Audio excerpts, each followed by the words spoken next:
Hello, good evening students. Good evening ma'am. Welcome to Prarambh SSC. और आज की इस जीके क्लास का हमारा टॉपिक है नीति आयोग। नीति आयोग, तो यहाँ पर नीति, नीति का मतलब क्या है? नीति,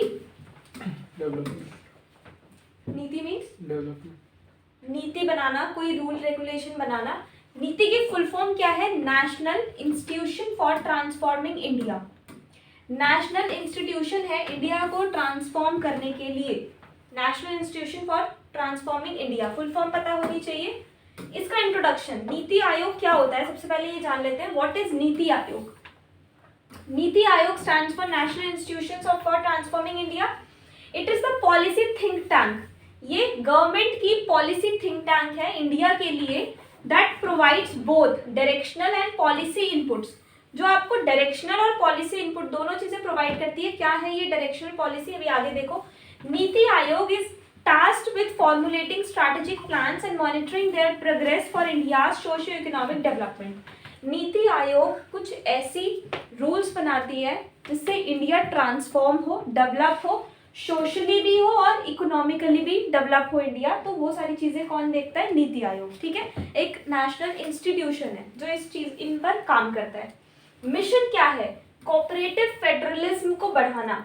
कोऑपरेटिव फेडरलिज्म क्या हो गया कि हम लोग दूसरी कंट्रीज के साथ मिलकर ट्रेड करें जिससे हमारी इकोनॉमी भी बढ़े, इन्फ्लेशन कम हो। Bye involving states in the policy making process, drive innovation, sustainable development and foster the entrepreneur spirit of India. यहाँ पर एंटरप्रेन्योर का मतलब समझते हो? कोई भी बिजनेसमैन को बोलते हैं एंटरप्रेन्योर। तो उस चीज को बढ़ाना। और सस्टेनेबल डेवलपमेंट क्या होता है? डेवलपमेंट करना लेकिन उससे किसी को नुकसान ना हो और वो लंबे समय तक चले। ठीक है, इन सब चीजों का ध्यान रख के इनोवेशन इंप्रूव करना, ये सब काम है नीति आयोग का। हिस्ट्री क्या है इसकी और ये कैसे बनी? नीति आयोग की हिस्ट्री क्या है और ये कैसे बनी? Why was NITI Aayog created? पहले ये देखते हैं कि नीति आयोग को क्यों बनाया गया। The planning commission was considered outdated as it had a top down centralised approach which didn't address the changing economic landscape or the need for a more decentralized cooperative approach. NITI Aayog was formed on 1 January 2015. Date पहले पता होनी चाहिए किस दिन बनी? 1 जनवरी 2015 को। बहुत simple सी date है, 2015 याद रख लेना। Objective of replacing the planning commission. देखो पहले क्या होता था? पहले क्या था? डिसेंट्रलाइज्ड सिस्टम था। मतलब डिसेंट्रलाइज होता है प्रॉपर सेंट्रलाइज ना होना। सेंट्रलाइज मतलब प्रॉपर, जैसे हर चीज सिस्टमैटिकली होती है ना, कि ये हेड ब्रांच है, हेड ऑफिस है, इसके अंदर ब्रांच है 4, उनके अंदर ब्रांचेस है। तो इन ब्रांचेस को कौन देखेगा? इन ब्रांचेस को कौन कमांड देगा? ये लोग। इन ब्रांचेस को कौन कमांड देगा? ये लोग। इनको ये हेड ऑफिस कमांड देगा। यही होता है। तो पहले ऐसा कुछ भी नहीं था, पहले डिसेंट्रलाइज थी। सेंट्रलाइज्ड हुई। सेंट्रलाइज्ड बनाने के लिए नीति आयोग को लाया गया कि इन सब चीजों से रिलेटेड, ट्रांसफॉर्मिंग इंडिया से रिलेटेड जितने भी रूल्स एंड रेगुलेशंस होंगे, जितनी भी चीजें होंगी, वो आपको देखनी है। वहां पर लोगों को अपॉइंट कर लिया और ये इंस्टीट्यूशन का इन्होंने जन्म किया। ठीक है, प्रेसिडेंसर क्या होता है? Planning commission of India. ये था पहले। ये कब आ गया था? 1950 में, जो कि सेंट्रलाइज्ड नहीं था। प्लानिंग कमीशन को हटाया और फिर नीति आयोग लेकर आए। Was the body responsible for making long term plans. तो ये पहले लॉन्ग टर्म, जो भी इकोनॉमिक ग्रोथ, डेवलपमेंट इंडिया में क्या होनी है, कितना खर्चा कहाँ पर जाना है, वो सब काम कौन देखता था? Planning commission. 2014 में ये डिसॉल्व हो गए। डिसॉल्व मतलब खत्म हो गई 2014 में। तो 1950 से 2014 तक सारा काम ये देखती थी। 2014 के बाद 2015 से ये सब चीजें नीति आयोग को सौंप दी। ठीक है, तो इसको हटाने के लिए इसको बनाया गया नीति आयोग को। अब इसका काम क्या रहता है? इसका काम रहता है कोऑपरेटिव फेडरलिज्म को बढ़ाना, जो मैंने अभी आपको बताया। Involves state more in the process of decision making. कि डिसीजन मेकिंग जब हो रही है तो एक ही स्टेट नहीं, ज्यादा से ज्यादा स्टेट्स को इन्वॉल्व करो। ठीक है, जैसे एक ऑफिस होता है, एक ऑफिस में अगर एक डिसीजन हो रहा है तो सिर्फ एक से सजेशन नहीं लिए जाते, सबसे सजेशन लिए जाते हैं ताकि फेडरलिज्म, एकता बढ़े। Policy advisory role, offer suggestions to the government to create policies that help achieve balance development. ये क्या करती है, ये गवर्नमेंट को बताती है कि भाई हमें ऐसा करना चाहिए, ऐसा करना चाहिए। इन सब चीज़ों से हमारी जो डेवलपमेंट है वो बैलेंस रहेगी और बढ़ेगी। इनोवेशन एंड डेवलपमेंट, कहीं पर भी इनोवेशन डेवलपमेंट का काम आता है तो वो भी नीति आयोग को देखना होता है। Innovation, sustainable practice, promote inclusive growth को बढ़ाना। Focus on development goal, development पर ज़्यादा इनका फोकस रहता है। प्रायोरिटाइज ह्यूमन डेवलपमेंट, ह्यूमन यानी हम लोग, हमारी डेवलपमेंट हो, यानी स्किल्स और ट्रेनिंग एजुकेशन आ जाती है। पॉवर्टी रिड्यूस हो and social inclusion, social inclusion मतलब आपस में लोगों का मिलना जुलना बढ़े, सोशल इंक्लूजन हो। नीति आयोग का क्या स्ट्रक्चर है, नीति आयोग का क्या स्ट्रक्चर है, कैसे कैसे लोग इसमें काम करते हैं। गवर्निंग काउंसिल है, composed of chief ministers of all Indian states and lieutenant governors. ये क्या लिखा हुआ है, लेफ्टिनेंट, ठीक है। स्पेलिंग में ल्यूटिनेंट होता है but the pronunciation is lieutenant. Governors of union territories acts as a decision making body for NITI Aayog initiative. तो इसमें चीफ मिनिस्टर, इंडियन स्टेट्स, जितने भी इंडिया के स्टेट्स हैं उनके जो सीएम है उनको लेफ्टिनेंट गवर्नर के नाम से, यूनियन टेरिटरीज के लेफ्टिनेंट गवर्नर्स और इंडियन सिटीज के, इंडियन स्टेट्स के सीएम्स को इन्वॉल्व किया जाता है। ये गवर्निंग काउंसिल हो गई, सरकार। उसके बाद आता है चेयरपर्सन। चेयरपर्सन कौन होता है, नीति आयोग का चेयरपर्सन कौन है, प्राइम मिनिस्टर ऑफ इंडिया को चेयरपर्सन हम मानते हैं कि नीति आयोग की जो चेयरपर्सन है पीएम है, और गवर्निंग काउंसिल कौन है, सीएम है। किसके, सभी स्टेट्स के, इवन यूटीज के लेफ्टिनेंट गवर्नर्स। वाइस चेयरमैन कौन है, appointed by the prime minister. Vice chairman कौन अपॉइंट करता है, प्राइम मिनिस्टर अपॉइंट करता है। The vice chairman is responsible for coordinating the activities of NITI Aayog. अब नीति आयोग में जो एक्टिविटीज हो रही है उसमें सारा कोऑर्डिनेट, बातचीत करना, ये सब वाइस चेयरमैन, चेयरपर्सन का काम होता है। इन लोगों का काम नहीं होता, इनको फाइनल साइन करके जो बनाई है उसको, रूल को आगे भेजना होता है, बस उसको इम्प्लीमेंटेशन के लिए ओके करना होता है। उसके बाद मेंबर्स होते हैं। NITI Aayog has full time members and part time members. तो फुल टाइम मेंबर्स भी है, पार्ट टाइम मेंबर्स भी है। These include prominent figures from academia, business and the public sector. The full time member focus on areas जैसे कि economic growth, social development और infrastructure. जो full time members है वो किस किन चीज़ों पर ध्यान रखते हैं, इकोनॉमिक ग्रोथ हो, सोशल डेवलपमेंट और इंफ्रास्ट्रक्चर की जो देख रेख है वो फुल टाइम मेंबर, और जो बाकी छोटे छोटे काम है इसके इंटरनल वो पार्ट टाइम मेंबर्स देखते हैं। उसके बाद एक सीईओ होता है, chief executive officer. The CEO is appointed to lead NITI Aayog day to day operations. जो जितना भी डे टू डे जितने भी ऑपरेशंस हो रहे हैं, ओवरसीज द इम्प्लीमेंटेशन ऑफ, जो उन्होंने प्लान बनाया है उनको इम्प्लीमेंटेशन हो रहा है नहीं हो रहा, उसको नजर रखने के लिए सीईओ रखते हैं। ये कौन है, स्ट्रक्चर है ये नीति आयोग का स्ट्रक्चर। पहले ये तो गवर्निंग काउंसिल आ गया, फिर पहले चेयरपर्सन, वाइस चेयरपर्सन, मेंबर्स दो तरह के, पार्ट टाइम और फुल टाइम, और फिर कौन है, सीईओ। की roles of NITI Aayog, main इसके क्या रोल है, पॉलिसी को बनाना, ठीक है, strategy and long term vision देखना कि हमने पॉलिसी बना तो दी, इसकी क्या स्ट्रैटेजी रहेगी, और लॉन्ग टाइम आने वाले 10 साल में विजन देखना कि आने वाले 10 साल में इस पॉलिसी से क्या फर्क पड़ सकता है। मॉनिटरिंग एंड इवैल्यूएशन, मॉनिटरिंग मतलब क्या होता है, देख रेख करना, इवैल्यूएट करना, कितना मतलब पूरा कैलकुलेशंस करना कि हमने जो पॉलिसी बनाई थी उससे पिछले साल पूरा एनालाइज करना, और डेटा एंड रिसर्च, जितना भी डेटा लोगों का जो डेटा होता है वो, और रिसर्च करना और क्या हम कर सकते हैं। NITI Aayog suggest policy reforms and frameworks for development unlike the planning commission. जैसे प्लानिंग कमीशन करती थी विच फोकस ऑन सेंट्रलाइज, लेकिन ये सेंट्रलाइज प्लानिंग पर फोकस करती थी, और नीति आयोग सजेस्ट, भैया पॉलिसी रिफॉर्म सजेस्ट करता है नीति आयोग सरकार को। NITI Aayog plays a significant role in creating long term strategies for national development. For example 15 year vision document, ऐसे प्लान्स आते हैं, 5 year plan, first 5 year, second 5 year, third 5 year. ये भी मैं आपको बताऊंगी एक क्लास में कि जो सस्टेनेबल डेवलपमेंट गोल्स हैं, SDGs, ये हमें नंबर वाइज याद होने चाहिए, और इसकी ट्रिक भी होती है याद करने की। आपको ये बताएंगे SDGs, आपको बताएंगे 5 ईयर प्लान्स। जैसे आपसे एग्जाम में पूछ लेंगे, एक ऑप्शन देंगे कि बताओ ये वाला जो प्लान है ये फर्स्ट 5 ईयर प्लान में था, second 5 year, third, fourth, fifth या सिक्स 5 ईयर प्लान में था। तो हमें पता होना चाहिए कि फर्स्ट 5 ईयर प्लान में कौन कौन से काम हमने रखे थे, सेकंड में कौन से रखे थे, थर्ड में कौन से रखे थे।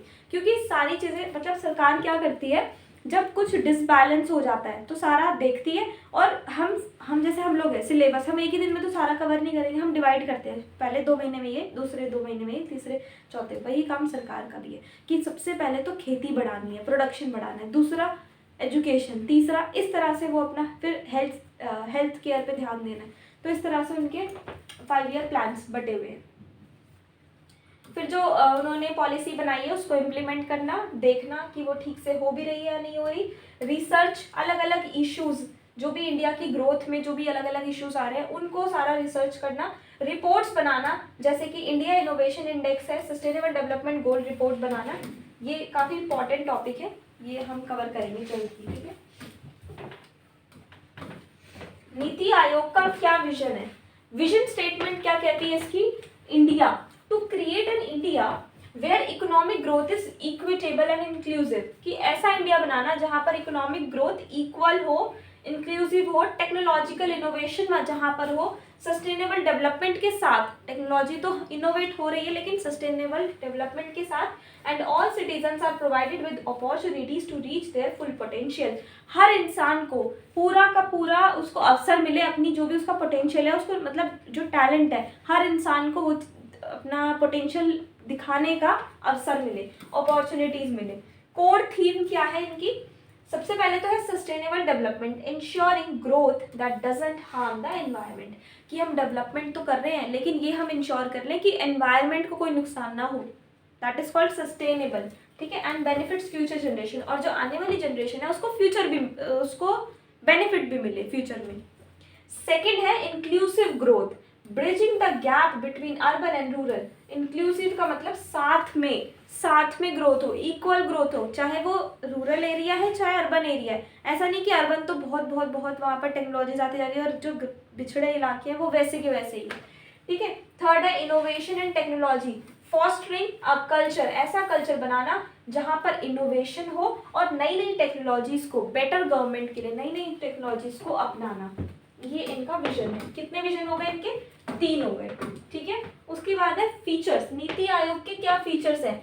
डिसेंट्रलाइज्ड अप्रोच है, फ्लेक्सिबिलिटी है, पब्लिक प्राइवेट पार्टनरशिप, पब्लिक भी इंक्लूड है और प्राइवेट लिमिटेड भी इंक्लूडेड है, knowledge and data based planning, it uses comprehensive data and research empowering decision making with facts and statistics. तो जो भी जो डेटा साइंटिस्ट होते हैं क्या करते हैं? डेटा उसको पूरा एनालाइज करते हैं, स्टैटिस्टिक्स का पार्ट है, तो जितना भी जो भी लास्ट ईयर में हेल्थ केयर हो गया, जितना भी डेवलपमेंट से रिलेटेड है उन सबको सारा देखना इसी का काम है। Public private partnership between the government and the private sector, creating infrastructure and boosting economy, infrastructure banana India में, इकोनॉमी बूस्ट करना। अच्छा, नीति आयोग लोन्स भी प्रोवाइड करती है, लोन क्यों प्रोवाइड कर रही है? बिजनेसेस को देती है लोन, ताकि नीति आयोग से पैसा ले अपने बिजनेस पे लगाए, उससे क्या होगा? इंडिया की ग्रोथ, इकोनॉमी बढ़ेगी और इंफ्रास्ट्रक्चर अच्छा होगा, ग्रोथ होगी, डेवलपमेंट होगी, ठीक है। नीति आयोग के क्या क्या इनिशिएटिव्स रहे हैं? एस्पिरेशनल डिस्ट्रिक्ट प्रोग्राम, ये एक यूनिक इनिशिएटिव था that aims to accelerate the development of 112 under developed districts in India. The focus क्या था? Health, education, agriculture, basic infrastructure. Aspirational district programme, 112 ऐसे डिस्ट्रिक्ट थे इंडिया के जो बहुत ही ज़्यादा अंडर डेवलप्ड थे, उनको डेवलप करना इनका ये पहला इनिशिएटिव था, और मेन इनका फोकस था हेल्थ, एजुकेशन, एग्रीकल्चर और बेसिक इंफ्रास्ट्रक्चर को हम बेहतर बनाएंगे।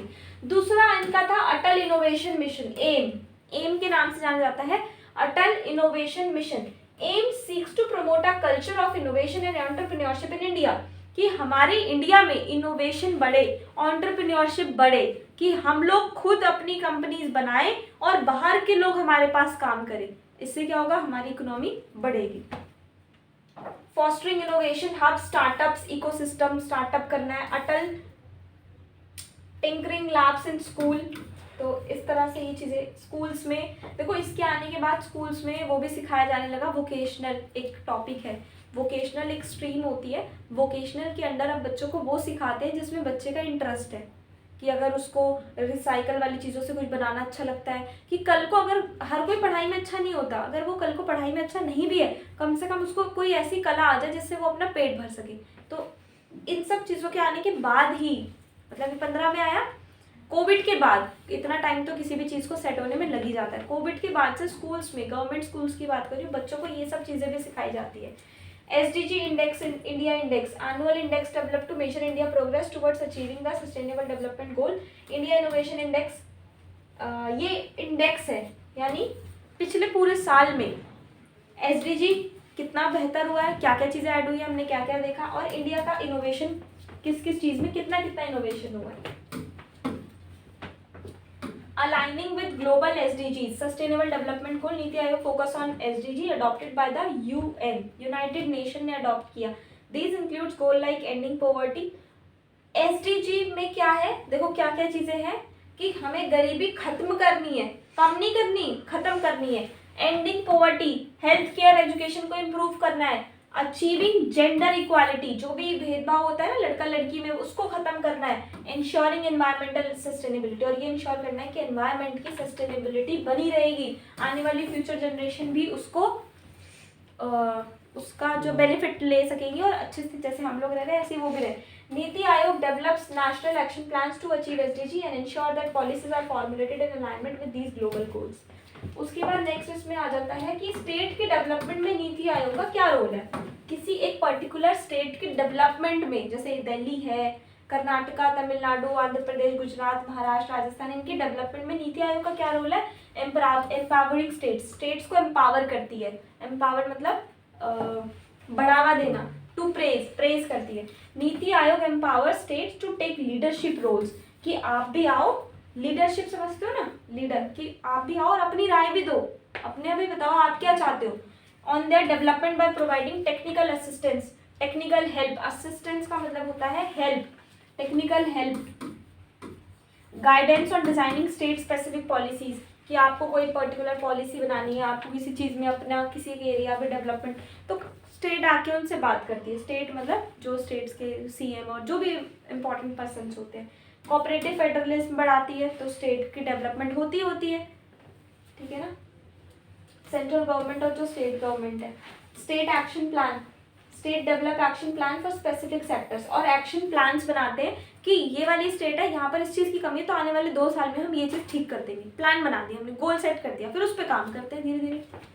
तो इस तरह से जो एक पर्टिकुलर स्टेट्स है, स्पेसिफिक स्टेट है, वो डेवलप होती है। अब टेक्नोलॉजी का नीति आयोग के काम में क्या रोल है। टेक्नोलॉजी क्या है, देखो डिजिटल इंडिया, ये भी कब आया था, ये भी 2015 में आया था नीति आयोग के साथ। NITI Aayog plays a significant role in pushing the digital India initiative which seeks to enhance internet connectivity and digital literacy. तो नीति आयोग मतलब डेवलपमेंट, और डिजिटल इंडिया मतलब टेक्निकल डेवलपमेंट, टेक्निकली डेवलप हो रहा है। तो डिजिटल इंडिया, ऑलमोस्ट हमारा इंडिया डिजिटल हो चुका है, हर चीज़ ऑनलाइन हो रही है, नहीं हो रही है, हो रही है। तो डिजिटल इंडिया इस तरह से इससे जुड़ा हुआ है। Smart data usage, promote the use of big data and analytics to create smart policies and decisions, for example real time monitoring and development projects। इसमें यहाँ पर इसका मतलब है कि ज़्यादा बड़े से बड़े डेटा का आप यूज़ करो, मतलब मैक्सिमम डेटा का यूज़ करो, मैक्सिमम एरिया के डेटा का यूज़ करो अपनी पॉलिसीज़ बनाने के लिए। क्योंकि अगर हम ये पूरा स्टेट है, ठीक है, ये पूरा स्टेट है, अब मैंने इतना डेटा ले लिया और देखा यार यहाँ तो हेल्थ अच्छी नहीं है, यहाँ तो एजुकेशन अच्छी नहीं है, बाकी इतने एरिया में हेल्थ एजुकेशन अच्छी है, मतलब ये पूरा का पूरा स्टेट सही है, बाकियों से सही है। तो पूरा आप पूरा डेटा लेके एनालाइज करो, उससे क्या होगा, स्मार्ट पॉलिसी बनेगी, एग्जैक्ट पॉलिसी बनेगी। AI for governance, focus on integrating AI and technology in government. तो गवर्नेंस वाली चीज़ों में भी, जैसे पेंशन भेजनी है या सरकार के जो भी काम होते हैं उसमें एआई इंटीग्रेट कर दिया, including improving public service, making administrative processes and efficient.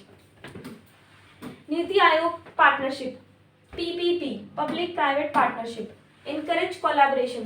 Partnerships में आपका फर्स्ट है पीपीपी, पब्लिक प्राइवेट पार्टनरशिप। इसका क्या काम है, ये इनकरेज करती है, कोलैबोरेशन को बढ़ाती है, बिटवीन किन लोगों के बीच कोलैबोरेशन, सरकार और प्राइवेट सेक्टर के बीच की जो कोलैबोरेशन है उसको बढ़ावा देना। क्यों, टू बिल्ड इंफ्रास्ट्रक्चर, ताकि इंफ्रास्ट्रक्चर अच्छा बने। प्रमोट करना इंडस्ट्रियल ग्रोथ, इंडस्ट्रीज बढ़े हमारे यहाँ पर। इंश्योर सस्टेनेबल, लेकिन सस्टेनेबल डेवलपमेंट के साथ। इंटरनेशनल कोलैबोरेशन दूसरी कंट्रीज के साथ, अब ये तो हो गया सरकार और प्राइवेट सेक्टर साथ में मिलकर काम कर रहे हैं, अभी हमें दूसरे कंट्रीज के साथ भी मिलकर काम करना है। नीति आयोग works with international organisations like the world bank के साथ काम कर रही है, यूएन यूनाइटेड नेशन के साथ काम कर रही है, and other foreign governments to share knowledge and implement practices for India's growth, ताकि उन नॉलेज उनकी हमारे साथ शेयर हो, हम अपने इंडिया की ग्रोथ को बढ़ा सकें।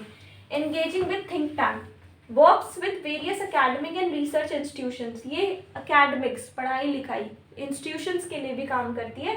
Studies and purpose innovative solution to India's development strategies, again वही चीज़ है, तो ये 3 हेडिंग याद रख लेना। पब्लिक प्राइवेट पार्टनरशिप इसका पार्टनरशिप है, इंटरनेशनल कोलैबोरेशन है और engaging with think tank. NITI Aayog का एजुकेशन में क्या रोल है? Focus on improving the quality of education, इसका ये रोल है कि ये क्वालिटी ऑफ एजुकेशन को बढ़ाती है, एजुकेशन की क्वालिटी। पॉलिसीज रिफॉर्म्स, जितने भी इन्होंने पॉलिसीज वगैरह बनाए, innovative solution such as national education policy, NEP policy, NEP बोलते हैं इसको, NE policy and national education policy.